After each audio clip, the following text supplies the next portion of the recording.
There it is. Every BMW tuner's wet dream. The M50 Manifold. Very popular upgrade on M52s. Upgrade them from the stock small manifold, going back to the OBD1 M50 manifold, bigger runners. You know the story. If you're here, you know about it. Don't have to explain again. It's in here. It's running well. I've done a couple of tests with the M52 manifold. I ported an M52 manifold that really did nothing. And for a while now, I've been running the M50 manifold again on my M52 B25, which really makes it come alive above 4,000 RPM to like 6,500, I have to say.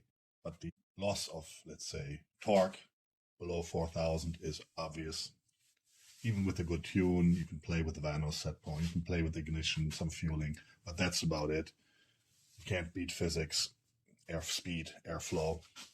So down below, it feels a little bit lazy and gotta keep the revs up, and it does rev out very nicely. Is there another option, solution, something better? Well, if you Google on the internet, old forums and current forums, different opinions of what you can do on these engines if you want to stay naturally aspirated. Of course, camshafts are always an option, with or without M52, M50 manifold or whatever. Camshafts always help these engines, some hotter cams, because the stock cams are really have a baby spec, duration and lift. So any upgrade in cam will make these engines come alive, regardless of the intake. Exhaust, of course, is also a thing, headers, but we're talking about the intake manifold. So what to do? I do have my M52 B28 I'm rebuilding, but I always wanted to test something for a very long time, how it works, and just couldn't get my hands on one. Is the Schrick, famous Schrick manifold, which is this one. Okay, stay put. That's the thing. Looks very beefy. I got my hands on one on a reproduction unit. Usually they're all in silver. I painted it black. I like to look better black. Anyhow, I want to test it on this engine. I don't want to wait until I have the big engine in. This thing is really strong. I mean, so this one will be out swapping this one in and seeing how it performs, which will be interesting. There it is in all its glory.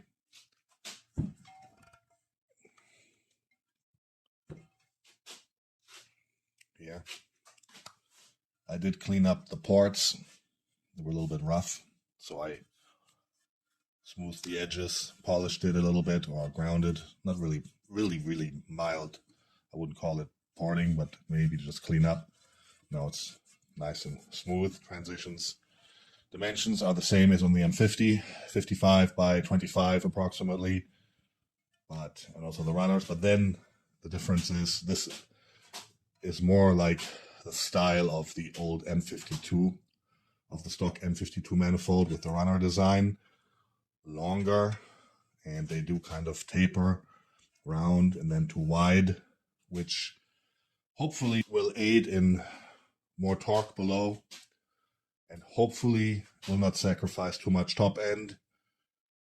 Now, a lot of people say it will not do the flow numbers or the performance of the M50 manifold on top. So it will be noticeable worse, but I'm concerned about the whole torque area under the curve, how the car drives. If we can sacrifice a little bit on top, but have more grunt a little bit lower, this may be the best of both worlds.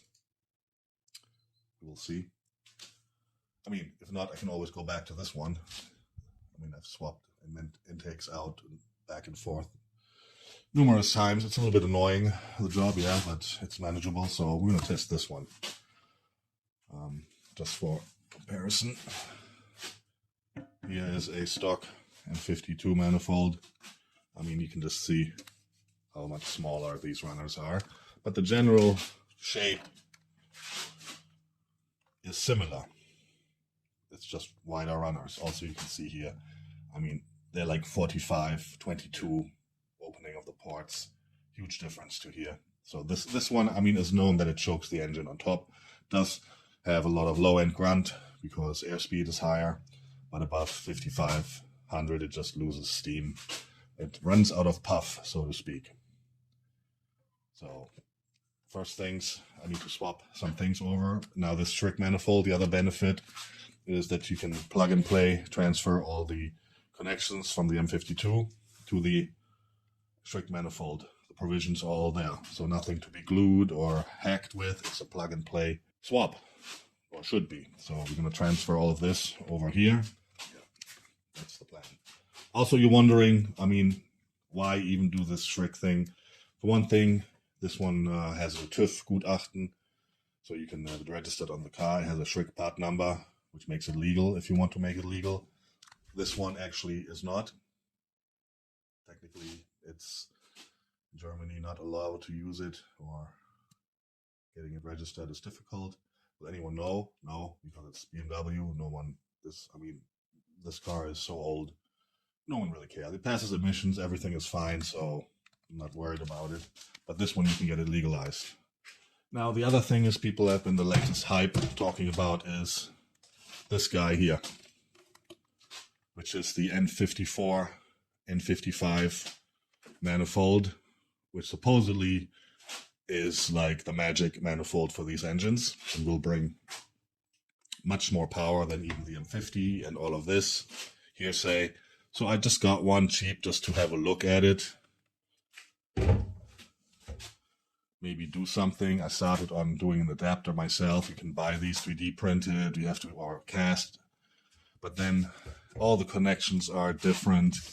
Also the position of the throttle body is like way crooked to this. So this has to be the intake ducting has to be modified. I mean, this is not an easy swap, and obviously is not belongs or to this engine. I mean, and it's kind of ugly. I don't know. This is the new thing. You can make it work. You can buy adapters, but I just kind of set this aside. I want to go the old school way with the Schrick manifold and see what that does. This one, I don't know. Maybe I'll do something with it. Maybe not. It depends. Doesn't hurt to have it. Better to have than not to have. I mean, I am kind of a hoarder of parts, but I mean, you never know when you're going to need something, right? That's enough yapping away now. Let me transfer some of this stuff over here, see how that fits, and then go from there. Yep. Not so plug and play as I thought. First snag already. This plate I took off one of my many M52 Manis I have sitting around. Took from here, and then I want to put it on here. It doesn't fit. It has these covers here for the ports. I don't know which hitting here. So I'm like, what the hell?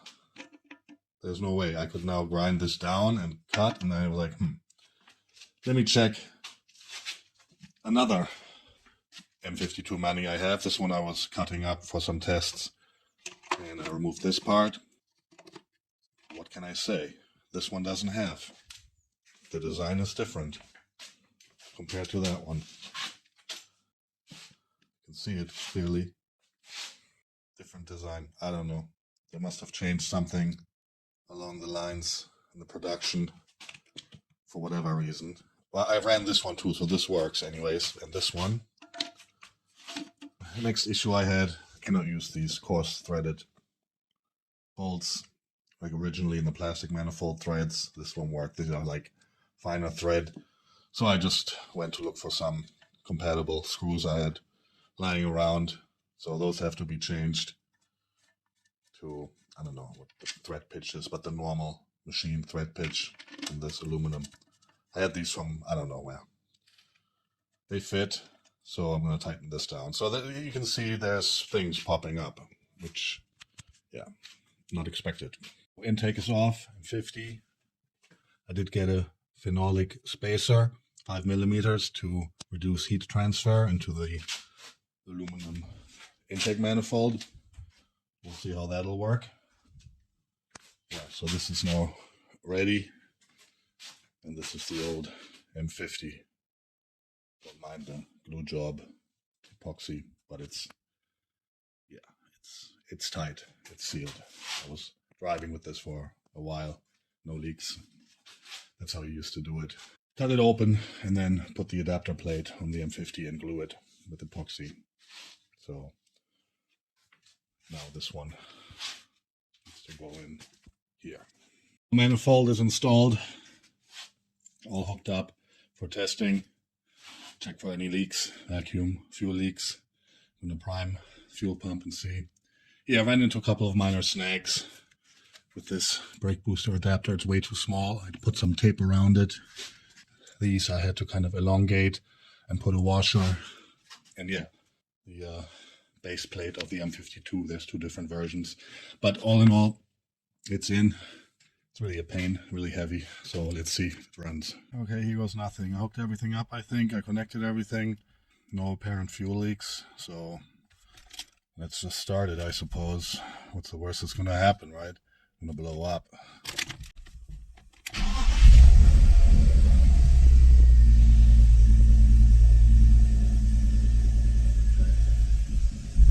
Running really bad.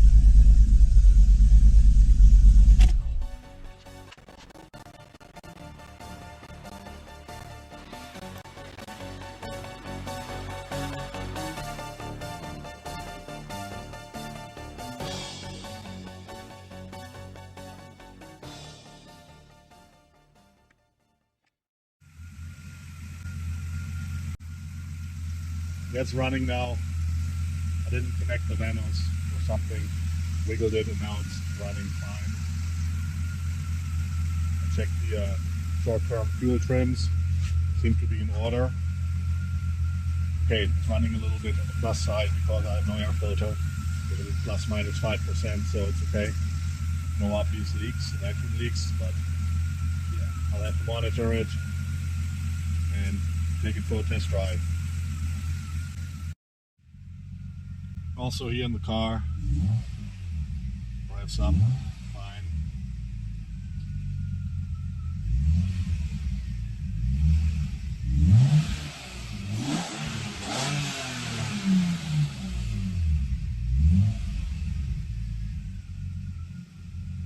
Well, I have to take it for a test drive and see and log in the data.